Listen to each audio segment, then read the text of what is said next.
Hello, everyone, and welcome into crushthestreet.com. I'm Kenneth Emery, and I'm joined today with another top-notch guest. We're very fortunate to be interviewing Charles Hoskinson, Chief Executive Officer at Input Output HK.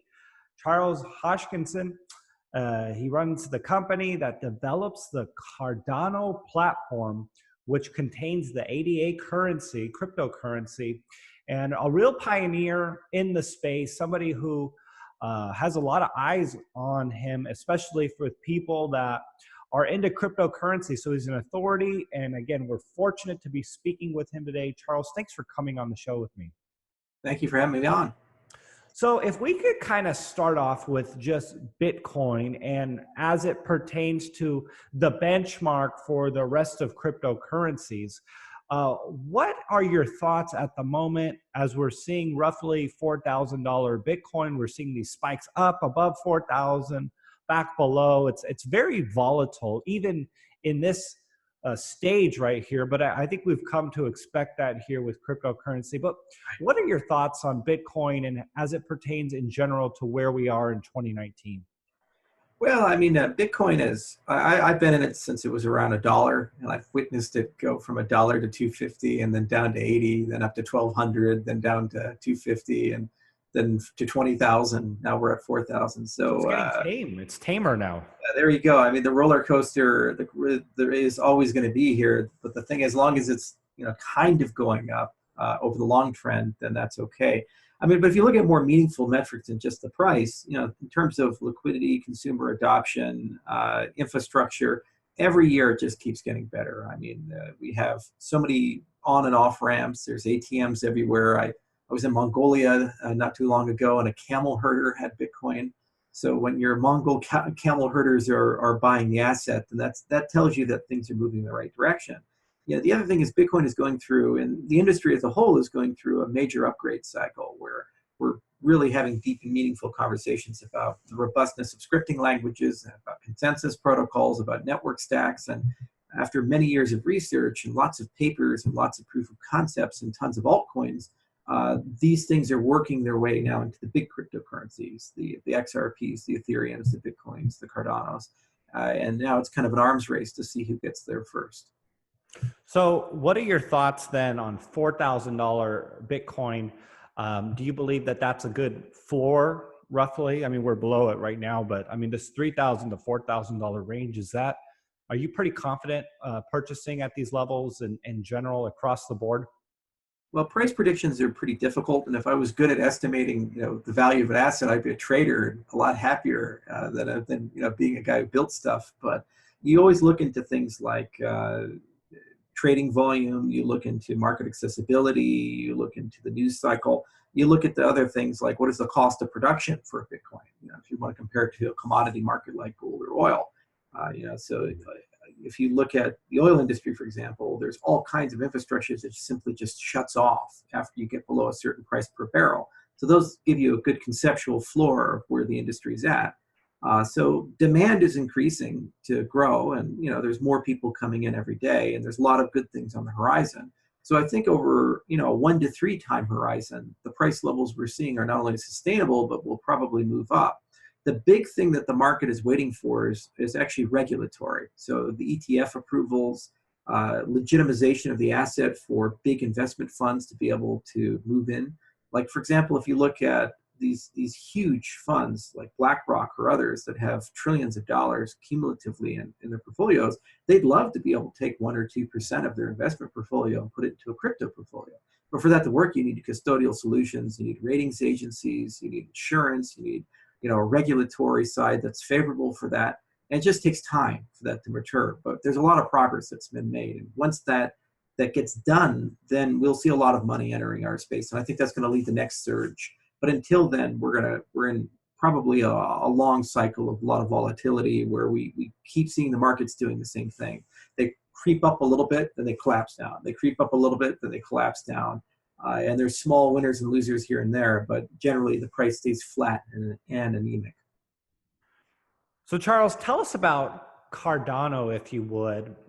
For people who aren't familiar with it, just give us kind of an introduction to it and why were you so passionate enough to, get behind a project like this and, build it out? Obviously, this is a very game-changing thing, and kind of, what brought you from Bitcoin to Cardano. Just explain that to us, if you would. Well, okay, to understand Cardano, you really have to understand where we came from. So Bitcoin I classify as a first generation cryptocurrency. So there were all these proto currencies like DigiCash and other ideas like PayPal, where people were trying to move money online, value online, but it always required some sort of centralized authority. And as a result, it either got regulated to a point where it was no longer useful to all consumers, or it just collapsed under its own weight. So then Bitcoin comes out and it says you can suddenly move value like you move emails, and you don't require a central server or coordinator. And once that caught on and people actually realized that this concept was here to stay, and I'd argue that was around 2013, then people started saying, well, it's not very useful. Bitcoin's kind of blind, deaf, and dumb. It doesn't have programmability and doesn't scale. So Ethereum was really the second generation where they said, let's have smarter transactions. It's almost like when JavaScript came to the web browser. And, there, you could all of a sudden get really intelligent protocols, intelligent transactions. And we've seen a great renaissance in the space. But the problem is that it's become kind of a victim of its own success, where we've kind of reached the limits of where that technology can carry us. And there's kind of three classes of problems that have emerged from where Ethereum's taken us. One is a scalability class, where they say, hey, we need these systems to get faster or stay at the same performance level as they gain users, or else we can't get to millions to billions of users. Second, there's a lot of these products floating around and they're not going to consolidate. So we need interoperability between them. There's going to be thousands of cryptocurrencies in a legacy financial system. And third, we have governance problems, the who pays and who decides. After the ICO money runs out, and after you've gotten past that initial governance wave, who will be responsible? How will you arrive at the forks, or without resulting in a Bitcoin Cash or an Ethereum Classic? And how will you fund future development, year 5, year 10, year 15? So if you put all three of these things together, scalability, interoperability, and sustainability, we classify that as a third generation cryptocurrency. And that's really the area that Cardano is trying to innovate. We're trying to come up with a whole family of new protocols, from sidechain protocols to proof of stake protocols to protocols on the governance side, that when combined together will solve these problems in a way that the system can become truly sustainable and last decades to centuries, and be very useful for its target market, which is the emerging world. We're really focused on a Pan-African strategy and a Southeast Asian strategy and a Latin American strategy. So places that financial operating systems just aren't working so well. Credit's hard to come by, insurance is hard to come by, remittances are really expensive. And all of these jurisdictions are in the market for a new system. And they have a choice to either go to the old, really slow, expensive, not so good American and Western European system, or they have the choice to go towards cryptocurrencies. So we have a once-in-a-lifetime opportunity to provide financial services to 3 billion people who don't have it, who will be adopting them in the next 10 years. And our vision is to take these emerging class of protocols that solve those problems and bring them into those settings, so that we can get those billions of new users and cumulatively change the world. So it's a big project. We started in 2015. I've been working on it for a long time. We've written over 40 research papers, 20 of which have gone through peer review. I think we were #1 last year for GitHub commits. We have a Haskell code base and a Rust code base. We even work in the web browser now through Yoroi. And we're just about ready for one of the first major updates to the system, which is going to bring in that first pillar, that scalability pillar, and get that where it needs to go. And then some other major updates are happening throughout this year and next year. So Charles, you brought up the governance. You brought up the need for, or the interest in getting the ETFs in, and obviously all the institutional money. What are your thoughts on the balance between, the compliance of governments and, the willingness of governments to accept crypto? And then obviously, in many ways, what crypto was designed for was its disconnection from a third party, and for this to be this ultimate free market system that is kind of out of the hands of any one person or one entity to a large degree. So what are your thoughts on that? So protocols are always intrinsically neutral, like TCP/IP. The internet is a neutral thing. It's just a collection of capabilities to move information around. the consequences of these protocols are ultimately up for each jurisdiction to decide. So in case of China, they've put in a big firewall and they tightly restrict who can do what, where, and what you can say. In Korea, you have to actually use the Korean equivalent of a social security number to get an ISP connection. So, it's a de-anonymized connection. And then other places are very laid back and libertarian.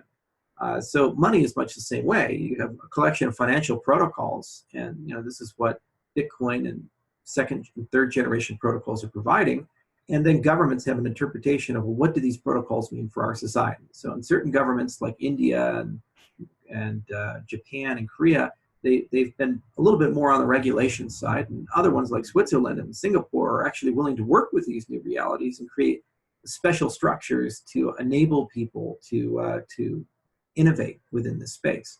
And what ends up happening is that there are winners and losers, and the winners usually end up getting to define global regulatory policy.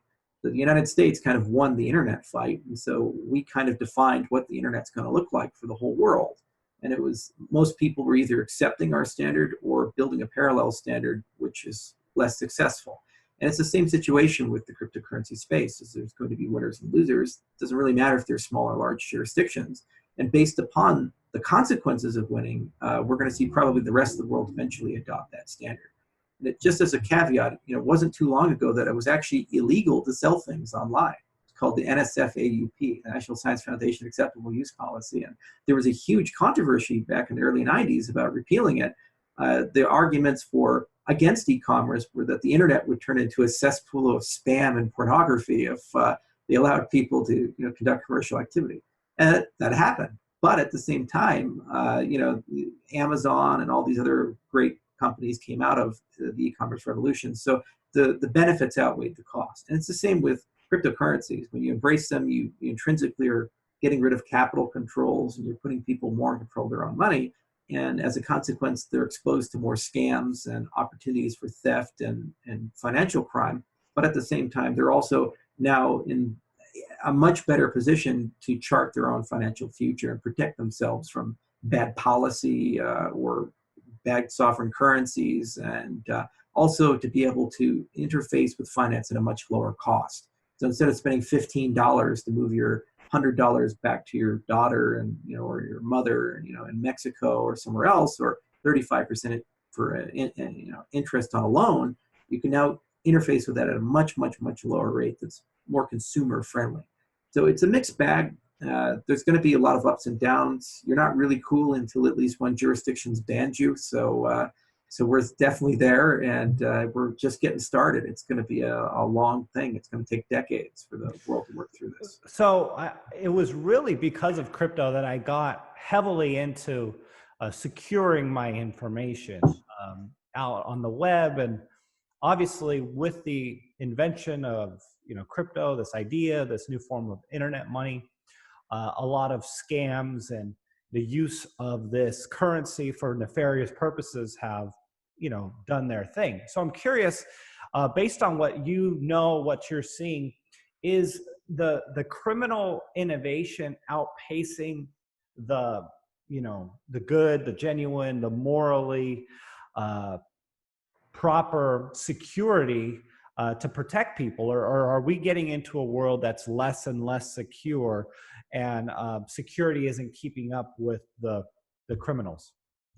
I think there's kind of 2 points to that question. One point is that most of the financial regulation that we currently have, it was inspired by events that happened long before many of us were born. For example, the Knickerbocker crisis in 1907, or the 1929 collapse that led to the Great Depression, or a lot of these boom bust cycles throughout the 40s and 50s and 60s and 70s and 80s and so forth. So a lot of financial regulation is being rediscovered real time at a very rapid rate within our own industry, where we're saying, oh, well, I guess that law wasn't 100% bad. It exists for a good reason. And now we have a much larger tool set to try to resolve the problems they were trying to resolve during the baronial age in the 19th century and during the the Great Depression era and so forth. So there's a back and forth between regulators in our industry about how do we fine-tune these protocols in a way that we can still get consumer protection without sacrificing what they've given us, which is personal control over our money. So that's one dimension. And then the other dimension, I've forgotten your question. Hang on, I guess I haven't had enough. Just are the criminals outpacing? The criminal innovation. That's right. I'm sorry, I just completely spaced it. I guess I'm getting old. Now, in terms of criminal innovation, it's always going to happen. I mean, it's kind of funny. These scamsters, they can't get real jobs and build real businesses, but they're willing to spend enormous amounts of effort and time and money in building these elaborate scams and schemes. And you get the BitConnects and the OneCoins, and you get the ICO mania, and that happens. But at the end of the day, you can go from P.T. Barnum back to the carnival barkers in the Greek agora thousands of years ago. Scams exist because people want to believe things that are too good to be true. They want to believe they can get something for nothing. They want to believe that they can make substantially more money than everybody else. They want to believe they're smarter than everybody else. So if somebody comes to you and says, I can guarantee you X, and that's radically outside of market standards, then you should have a healthy degree of skepticism. Had people applied these standards during ICO mania and during BitConnect's time and these other projects' times, these scams would not exist. So, you can't really change human nature. You can't really change people getting had by con artists. It's always going to happen. So it's much more about just creating good social consequences, for resolving these things, and good criminal justice pursuits for recovering from these things, and educating people. If you have those good social structures in place and good recourse in place, then generally speaking, you can move things along. Who cares if your money's anonymous? At some point, it has to touch the real world. You got to buy a car. You got to buy a house. You got to buy all these things. And if somebody shows up and suddenly has millions of dollars they shouldn't have, that's going to eventually be discovered by tax authorities and law enforcement, and then they can work their way backwards and conduct an investigation. No one's OPSEC is so good.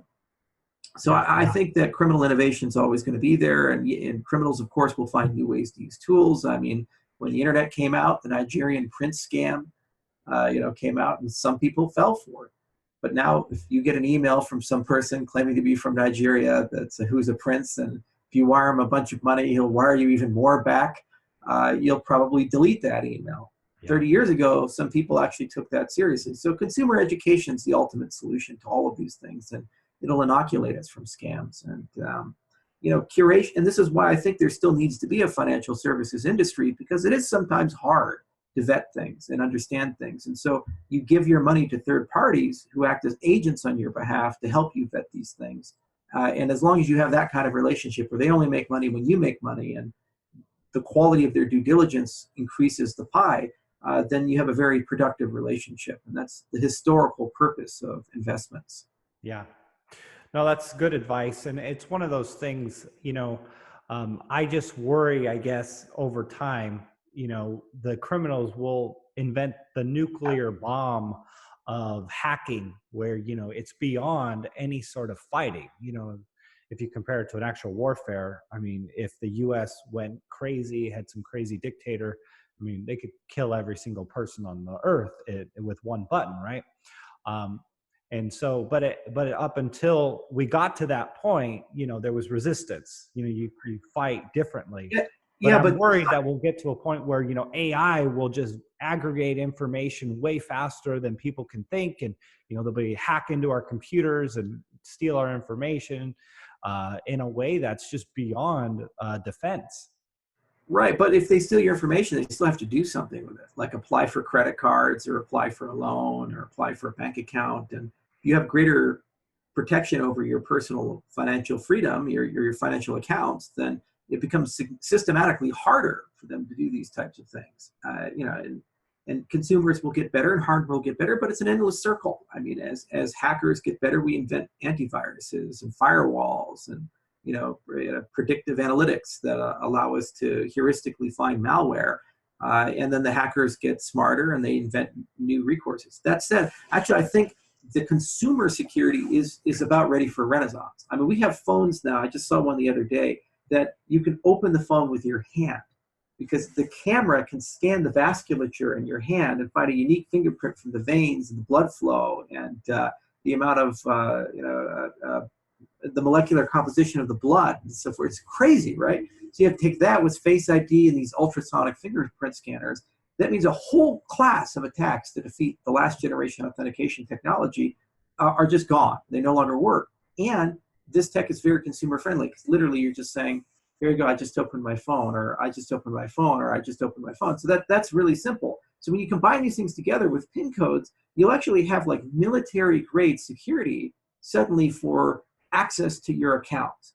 And you combine that with trusted hardware, like what Samsung just announced was Knox for the S10, or Sony's creating a device, and other people are doing this. When you combine that with trusted hardware, you have a dramatically better environment to put your private keys in. So better authentication technology with great consumer experiences combined with trusted hardware, I think it's going to be much, much harder for hackers to be able to steal your money through an actual breaking into the system and extracting keys with like an InfoSec attack. So what does it mean? It means that they're probably going to focus more effort on social attacks.